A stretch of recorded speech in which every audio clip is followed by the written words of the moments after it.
समझदार नजर वो आए। What your parents have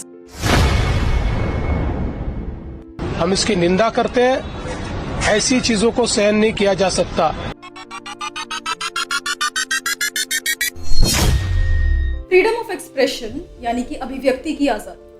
I know this is a hot trending topic in today's time and everyone is sharing their own opinions etc about this कि होना चाहिए freedom of expression, नहीं होना चाहिए, क्या करना चाहिए, ये वो। So मैं भी इस आग में घी डालने आ गई हूँ इस रील के माध्यम से and so I'll just share a small little story जो मैंने किसी से सुनी थी and it goes like कि जब हमारे इंडिया आज़ाद हुआ था ब्रिटिशर्स से, तो उस टाइम पर एक कोई आदमी था एंड जैसे ही इंडिया आज़ाद हुआ वो सड़क पे चलने लगा और एकदम ऐसे अपना हाथ ऐसे हिला के पैर वैर हिला के चल रहा था। तो गांधी जी ने उसको टोका कि तुम ऐसे क्यों चल रहे हो। उसने बोला कि अब तो इंडिया आज़ाद हो गई है, अभी मैं कैसे भी चल सकता हूँ। तो गांधी जी ने तब उसे बोला कि नहीं, आज़ाद तो हो गई है बट तुम इस तरीके से चलोगे तो किसी ना किसी में तुम्हारा हाथ लगेगा, पैर लगेगा और किसी और को दिक्कत होगी। तो तुम आज़ाद हो गए हो बट तुम्हें अपनी आज़ादी खुद तक रखनी है और ऐसे रखनी है कि किसी और को उससे कोई दिक्कत ना हो।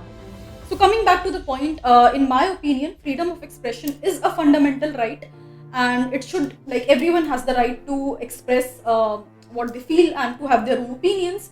But जब यही freedom of expression आप use करने लगो किसी की निंदा करने के लिए, किसी को नीचा दिखाने के लिए, guys just jokes or comedy whatever, but you are pulling someone down and especially someone who holds certain value or respect in society, who has a certain name, और आप विदाउट एनी एविडेंस या without any proof या without anything आप बस आओ और कुछ भी बोलने लग जाओ, then that is wrong. Also having said that, अभी न्यूज़ में आप देख रहे होंगे और इंडिया में बहुत सारी ऐसी चीज़ें चल रही हैं which needs our attention and not just this.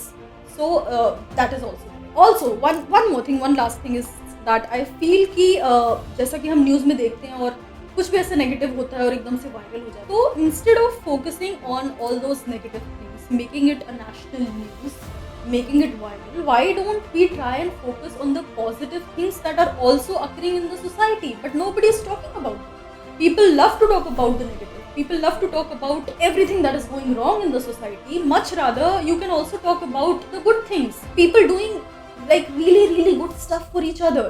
Why not to make that viral, because that will have a positive impact on your life and on everyone else's life.